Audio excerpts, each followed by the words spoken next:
सब्र कर, कोशिश कर, संघर्ष कर, पर जब तक जीत ना मिले तब तक थक कर ना बैठ। अगर हम मेहनत करते रहते, कंसिस्टेंसी, पेशेंस के साथ, डेडिकेशन के साथ हम जब हमारे मंजिल की तरफ आगे बढ़ते तो एक दिन हमें मंजिल मिल ही जाती है। और बस हमारी एक ही मंजिल नहीं तो बहुत सारे मंजिल को हम अचीव करते। और ऐसी एक कहानी आज हम आपके लिए लेकर आए हैं दर्शना की, कि दर्शना ने एमएससी माइक्रोबायोलॉजी के बाद आईएफएस को ज्वाइन किया। आईएफएस में पुणे में ऑफलाइन कोचिंग सेंटर से उन्होंने प्रिपरेशन की और दर्शना ने इस बार का CSR exam all India rank 44 rank से अचीव किया। नेट तो सीएसआर एग्जाम में ऑल इंडिया रैंक 44 आया, नेट क्वालिफाई हुआ। दर्शना का आईसीएआर का भी जेआरएफ क्वालिफाई हो चुका है।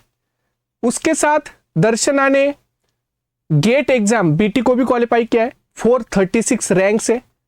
दर्शना ने एमएच सेट को भी क्वालिफाई किया है। दर्शना ने पुणे यूनिवर्सिटी का पेट एग्जाम भी क्वालिफाई किया है।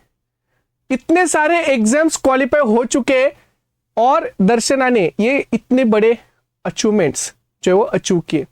तो चलिए मिलते हैं दर्शना से और जानते हैं कि किस तरह से दर्शना ने मेहनत की, प्रिपरेशन की कि इतने सारे एग्जाम्स क्वालिफाई हो गए। तो दर्शना, आपका बहुत बहुत स्वागत है आज के हमारे सेशन में। एंड हम सब बहुत खुश है दर्शना कि आपका इतना अच्छा रिजल्ट आया। मतलब एक ही नहीं, इतने सारे रिजल्ट आए। तो हमारे पूरे आईएफएस फैमिली की तरफ से, सभी स्टूडेंट की तरफ से आपको सभी एग्जाम्स को क्वालिफाई करने के लिए, इतने बड़े अचीवमेंट के लिए, सक्सेस के लिए बहुत बहुत कॉन्ग्रेचुलेशंस। तो हम सब बहुत खुश है। तो दर्शना, इतने सारे एग्जाम्स अब कैसे लग रहा है? सारे क्वालिफाई हो गए? हाँ सर, बहुत अच्छा लग रहा है। हाँ, घर पे सब खुश? घर पे सब खुश है सर। वाह। और दर्शना चौड़े ये नांदेड़ से, और दर्शना ने एमएससी माइक्रोबायोलॉजी कंप्लीट की 2024 में। और उसके बाद दर्शना ने पुणे में आईएफएस ऑफलाइन कोचिंग सेंटर से पढ़ाई की हमारे, और उसके साथ उन्होंने इतने सारे एग्जाम को क्वालिफाई किया। तो दर्शना, आपके एमएससी के बाद जो प्रिपरेशन का जर्नी है और ज्वाइनिंग के लिए आपने आईएफएस क्लासरूम के लिए जैसे पुणे में ज्वाइन हुआ था, तो उसका मतलब रीजन क्या था? आप ऑनलाइन भी तो कर सकते थे। हाँ सर, ऑनलाइन में ज्वाइन कर सकती थी ऑफकोर्स। जैसे मैंने एमएससी हो गया मेरा, उसके बाद हर एक स्टूडेंट का एक एम रहता है। तो मेरा एम था मुझे टीचिंग में जाना है। तो रिसर्च ऑफकोर्स हम रिसर्च भी कर सकते हैं, बट मुझे टीचिंग मेरा पैशन है। उस वजह से मेरे पास एक ही ऑप्शन था कि नेट क्वालिफाई करना है। तो नेट क्वालिफाई करने के लिए ऑनलाइन भी कर सकते हैं, ऑफकोर्स सेल्फ स्टडी भी कर सकते हैं। बट अगर हमें कम टाइम में अपना क्वालिफाई करना है, उसके साथ अगर हमें अच्छी डायरेक्शन मिले तो हम कम टाइम में एग्ज़ाम क्वालिफाई कर सकते हैं। तो इस वजह से मैंने ये सोचा, अगर ऑफलाइन से पढ़े तो डिसिप्लिन के साथ पढ़ सकते हैं और सिलेबस कम टाइम में पूरा कवर भी कर सकते हैं। उस वजह से मैंने पुणे में ऑफलाइन में कोचिंग ज्वाइन की थी सर। वहाँ से मेरी जर्नी स्टार्ट हो गई। वाह। और जैसे आपने पुणे में ऑफलाइन ज्वाइन किया था, तो फिर आपका वो स्ट्रेटजी क्या था? किस तरह से प्रिपरेशन की? इतने सारे एग्जाम्स क्वालिफाई हो गए, तो उसका राज क्या है? प्रिपरेशन का स्ट्रेटजी क्या थी? स्ट्रेटेजी तो कोई नहीं सर, क्योंकि जब हम कोई कोचिंग ज्वाइन करते हैं तो स्ट्रेटेजी पूरी कोचिंग की रहती है। वो रिस्पॉन्सिबिलिटी हमसे हट जाती है, क्योंकि वो पूरी रिस्पॉन्सिबिलिटी क्लासेस वालों ने ली थी। और जो भी टाइम शेड्यूल है उस हमें बस फॉलो करना रहता है, क्योंकि अगर हमने सेल्फ प्रिपरेशन किया तो टाइम टेबल बनाओ, वो फॉलो करो मत करो, ये हमारे ऊपर रहता है। फिर इस वजह से जब क्लास ज्वाइन किए थे तो क्लासेस चलते थे मॉर्निंग 8 to 10 AM। उसके बाद गैप रहता था, देन अगेन 2 to 3 आवर का एक लेक्चर रहता था। तो हम वो लेक्चर करते थे, उसके बाद वो नोट्स प्रिपेयर करना, उसके बाद आफ्टरनून में वो नोट्स रिवाइज करना। नोट्स रिवाइज हो गए, शाम को PYQ करना। एंड डाउट सेशन रहता था, या फिर जो भी डाउट्स रहते थे 5 to 5:30 के बीच में हम सर से जाके पूछते थे। और ऑफकोर्स सैटरडे के टेस्ट के लिए सब कुछ 5 days में प्रिपेयर करना रहता था, क्योंकि हर वीक का टेस्ट रहता था। हम्म तो वो सब पढ़ना, यही डेली जर्नी रहती थी। 6 to 7 मंथ में हमने all 14 13 units plus general aptitude notes prepare कर दिए थे। एंड उसके बाद जो भी टाइम बचा उसमें तो हमने रिवीजन ही किया। हम्म। और पुणे में जब आप क्लासेस कर रहे थे क्लासरूम में, तो एंजॉय किए सारे क्लासेस? हाँ सर, अभी ऑफलाइन बैच तो एंजॉय रहता है सर, हम्म पढ़ाई के साथ साथ, क्योंकि ऑनलाइन में हम तो अकेले पढ़ते हैं हम्म और ऑफलाइन में हम हमारे फ्रेंड्स भी रहते हैं साथ में। बेसिकली हम, क्योंकि टीचर का ध्यान रहता था तो हम पूरा कंसंट्रेट करके पढ़ते थे। हम्म एंड नोट्स जो आईएफएस का पैटर्न है, रिटर्न नोट्स, वो बहुत बेनिफिशियल है मेरे हम्म। अकॉर्डिंग। और क्योंकि एग्जाम जब आप प्रिपेयर करते हो तो ऑफलाइन में भी जब क्लासेस करते थे तो उसके लिए भी 5 to 6 आवर्स लगते होंगे। उसके बाद आप जब आप घर पे जाते थे तब भी आप रिवीजन करते होंगे, तो फिर आप टाइम मैनेजमेंट कैसे करते थे? टाइम मैनेजमेंट डेली का मतलब स्टार्टिंग 1 मंथ तो मुझे अडेप्ट होने में लगा, हम्म बट उसके बाद जितना भी पढ़ाते थे सर, वो रिवाइज, उसी दिन रिवाइज करना। उसके बाद उसके बेस पे जो भी पीवाईक्यूज है वो हम्म पीवाईक्यू सॉल्व करना। हम्म पीवाईक्यू जो भी टॉपिक समझ में नहीं आए वो सर्च करना, हम्म और अगेन उसमें बुक में देखना, या फिर जो भी अ, हो, या फिर टीचर को पूछना। यही रूटीन रहता था 6 मंथ के लिए, तो ऐसे ही प्रिपरेशन की हम्म। और सारे जैसे, बुक्स और। हाँ दर्शना, इतने सारे एग्जाम्स आपने क्वालिफाई किए, तो फिर आपने क्वेश्चन प्रैक्टिस कैसे की थी? उसका क्या राज है? स्टार्टिंग में मैंने जो आईएफएस का बुक है पीवाईक्यू का, हम्म उसी में से सॉल्व किए हैं सारे। उसके बाद लास्ट 2 मंथ्स में मैंने पेपर डाउनलोड कर दिए थे, हम्म जो प्रीवियस ईयर पेपर है, और मैंने पेपर सॉल्व किए थे। क्योंकि टॉपिक वाइज हम करें तो अलग अलग, मतलब एक टॉपिक के, हाँ, हमारे पास 20 क्वेश्चन है, 30 क्वेश्चन है, बट इतना हम्म टाइम नहीं रहता है, बट सारे रिवाइज भी करना है। तो मैंने पेपर ही डाउनलोड कर दिए थे और उसी में से डायरेक्ट क्वेश्चन प्रैक्टिस की। जैसे दर्शना, हम संडे के टेस्ट देते, तो संडे के टेस्ट, मॉक टेस्ट का आपको फाइनल एग्जाम में क्या क्या बेनिफिट हुए? ऑफ कोर्स फाइनल एग्जाम में बेनिफिट हुए, बट मुझे ऐसा लगता है संडे के टेस्ट का मुझे ज़्यादा तो बेनिफिट डेली रिवाइज करने में और ज़्यादा मतलब सिलेबस कवर करने में ज़्यादा हुआ। एंड फाइनल एग्जाम में तो मुझे लास्ट में जो मैंने क्वेश्चन प्रैक्टिस पेपर सॉल्व किए और जो भी टेस्ट सीरीज हुई थी उसका बेनिफिट मुझे फाइनल एग्जाम में ज़्यादा, हम्म मतलब उसमें हम टाइम मैनेजमेंट सीखते हैं। क्योंकि हर सैटरडे टाइम मैनेजमेंट की प्रैक्टिस तो होती है, बट फोकस तो सिलेबस पे रहता था हमारा, क्योंकि लिमिटेड सिलेबस पे टेस्ट रहता था हर हम्म सैटरडे का। बट जो फाइनल टेस्ट सीरीज हुई थी उसमें पूरे सिलेबस पे थी, तो उसमें टाइम मैनेजमेंट भी, अभी भी मुझे ऐसे लगता है सबको, एग्जाम क्वालिफाई हो गया तो टाइम मैनेजमेंट कर सकते हैं, सबको दिक्कत आती है। अभी भी मैं कभी कभी टाइम मैनेज नहीं कर पाती हूँ, मुझे अभी भी वर्क करना है उस पर। हम्म बट हाँ, क्वेश्चन पेपर प्रैक्टिस करने से हेल्प होती है। हम्म। और जैसे दर्शना, जब हम पढ़ाई करते हैं तो अभी बहुत सारे स्टूडेंट हमारे दिसंबर एग्जाम के लिए प्रिपरेशन कर रहे हैं, तो उनके लिए ऐसे क्या टिप्स होने चाहिए, 3 टिप्स कि जो आप बताना चाहोगे कि जिससे उनका भी रिजल्ट आपकी तरह इतना अच्छा है और उनके भी आपकी तरह सारे एग्जाम्स क्वालिफाई हो जाए? डेली रिवाइज हम्म करना है मतलब करना ही है। उसके बाद पीवाईक्यूज मोस्ट इम्पोर्टेंट, पीवाईक्यू करने हैं। हम्म एंड टेस्ट सीरीज नहीं तो सीधे पेपर डाउनलोड कर लो प्रीवियस ईयर और वो सॉल्व करो, हम्म बस यही। हम्म। और दर्शन, आप जैसे आप पुणे में क्लास करते थे तो पुणे का एनवायरनमेंट भी इतना अच्छा है, अब यहाँ पे बहुत सारी चीजें जो डिस्ट्रैक्ट कर सकती है, हाँ? तो फिर आपने डिस्ट्रैक्शन से आप कैसे बचे रहे? पढ़ाई में कैसे अपने आप को झोंक दिया था आपने? डिस्ट्रैक्शन तो सर हम ऑफ कोर्स पुणे बहुत अच्छी सिटी है, बट हमने कहीं भी नहीं घूमे, हमने सिर्फ सिर्फ सिर्फ पढ़ाई की है। और यही इम्पोर्टेंट है, अगर ये नहीं हम्म किया तो रिजल्ट नहीं आ सकता, ऑफ कोर्स नहीं आ सकता। यस, ये बात मुझे बहुत अच्छी लगी दर्शना की, कि आपका खुद का पर्पस बहुत बड़ा होना चाहिए और आपको मतलब फुल मोटिवेटेड पढ़ाई के लिए रहना है, तभी रिजल्ट आएगा। और और ऑफकोर्स डिस्ट्रैक्शन बाहर ही नहीं रहता। सबसे बड़ा डिस्ट्रैक्शन अभी इंस्टाग्राम का रील्स का हो गया है, जो मेरा सबसे बड़ा डिस्ट्रैक्शन था। मैंने मैंने बहुत कंट्रोल किया है इस जर्नी के सोशल मीडिया का distraction, reels sir, reels. Only reels. और जैसे दर्शना हम ये देखते कि बहुत बार हम जब घर पे प्रैक्टिस करते, क्लास में तो समझ में आता है लेकिन क्वेश्चन सॉल्व करते में समय क्वेश्चन सॉल्व नहीं होते, तो ऐसे क्वेश्चंस को फिर आपने कैसे प्रिपेयर किया? हाँ सर, ऐसे बहुत क्वेश्चन रहते थे जो अभी सॉल्व नहीं हुए, मैं टिक करके रख रख देती थी उसको।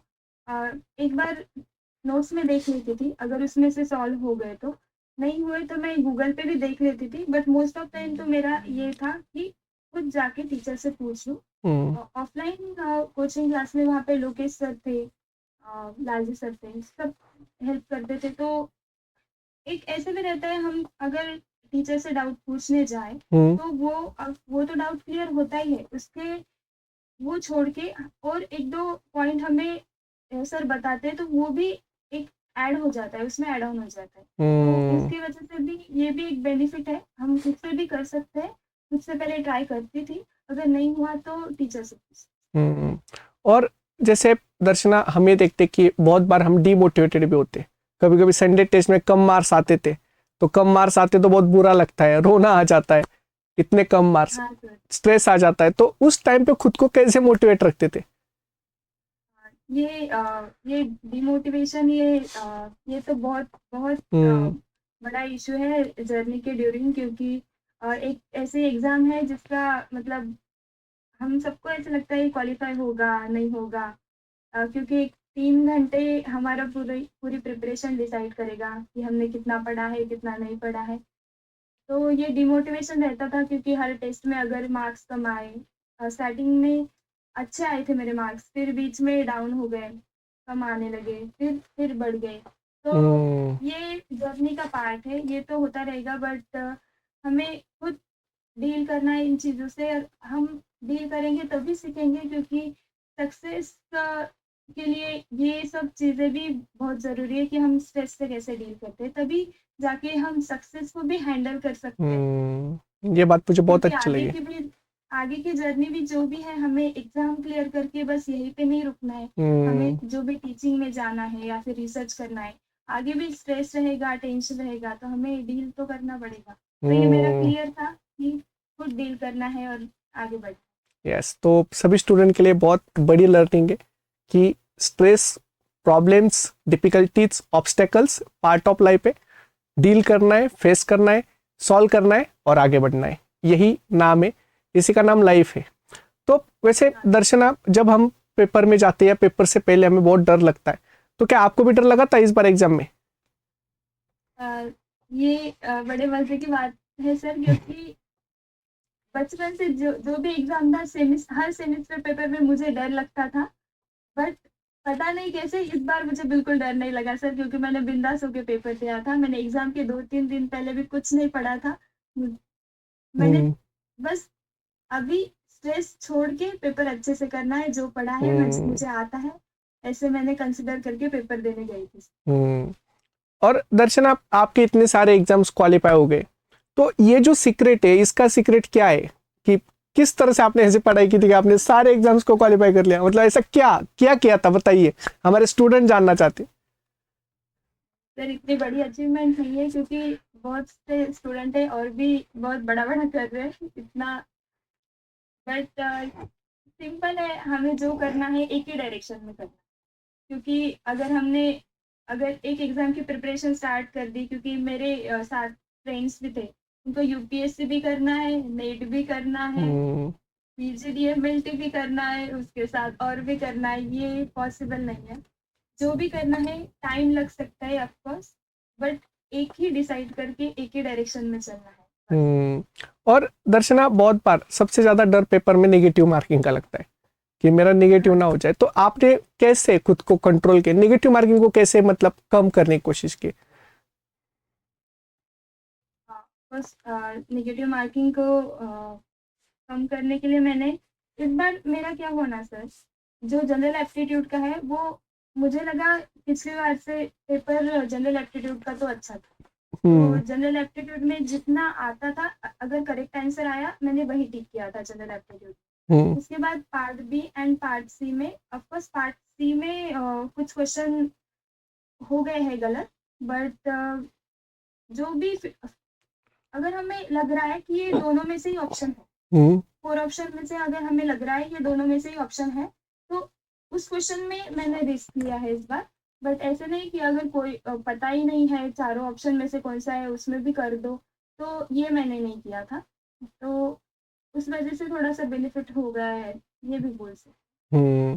और दर्शन, आप जैसे आपके इतने अच्छे रिजल्ट आए सारे एग्जाम्स के, तो आपका सिलेक्शन ऑफ द क्वेश्चन बहुत अच्छा है, तो मतलब आपका एग्जाम में इतने अच्छे रिजल्ट आए, तो ये सिलेक्शन ऑफ द क्वेश्चन करना उसका क्या गहरा राज है आपका कि जो क्वेश्चन आपने किए होंगे मोस्टली वो सारे करेक्ट हुए, तो सिलेक्शन ऑफ द क्वेश्चन की प्रैक्टिस कैसे की? सिलेक्शन ऑफ द क्वेश्चंस में सर जो भी यूनिट्स है अगर हमें पता है कि कौन से यूनिट हमारे स्ट्रांग है, जैसे सेल बायोलॉजी मुझे पता है अगर मैंने सेल बायोलॉजी के क्वेश्चन किए तो मुझे मोस्ट ऑफ क्वेश्चन बराबर आ जाएंगे, क्योंकि मैंने वो प्रैक्टिस की है, मैंने मॉक टेस्ट में देखे है। अगर मैंने मेथड्स के क्वेश्चन किए तो मुझे वो आ जाएंगे, अगर मैंने अप्लाइड के क्वेश्चन किए तो मुझे हो सकता है 1-2 गलत हो जाए, तो अगर अप्लाइड का क्वेश्चन दिखा तो ठीक है वो साइड में रख देते हैं।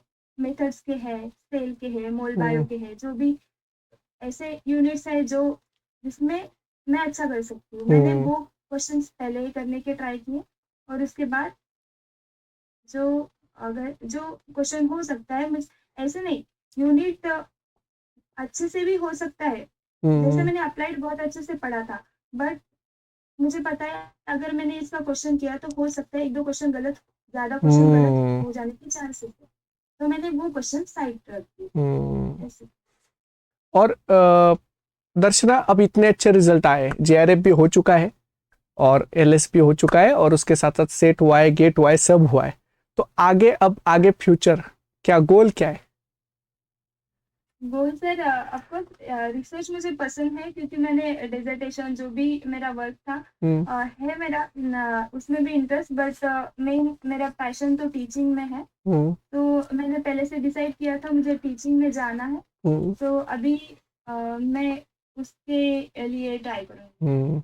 और दर्शन, आप हमारे बहुत सारे स्टूडेंट आगे दिसंबर एग्जाम की प्रिपरेशन कर रहे हैं, तो उनके लिए बस 3 टिप्स बताना कि आप ये 3 चीजें करोगे तो आपके मेरी तरह सारे एग्जाम्स क्वालिफाई हो जाएंगे और वो भी इतना अच्छे रिजल्ट सारे आएंगे।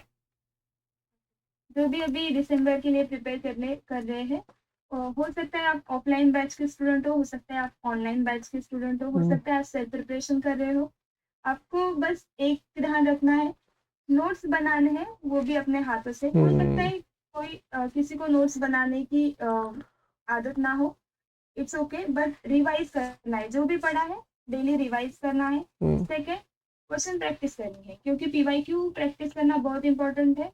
And third, test series solve करना है, टेस्ट सीरीज ना हो तो क्वेश्चन पेपर सॉल्व करो, previous year question paper download कर लो और वो क्वेश्चन लगा लो, बस यही अगर कर लिया और अगर एम क्लियर हुआ तो हो सकता। बस तो ये सब कर लिया तो सभी एग्जाम्स क्वालिफाई हो जाते जैसे दर्शना ने किए। तो दर्शना, आपने इतना अच्छे से हमारे सारे स्टूडेंट को गाइड किया, इतने अच्छे स्ट्रेटजीज बताए, तो इनका सबको बहुत हेल्प होगा, सबको बेनिफिट मिलेगा, तो इसलिए आपको हमारे सारे स्टूडेंट की तरफ से बहुत बहुत थैंक यू।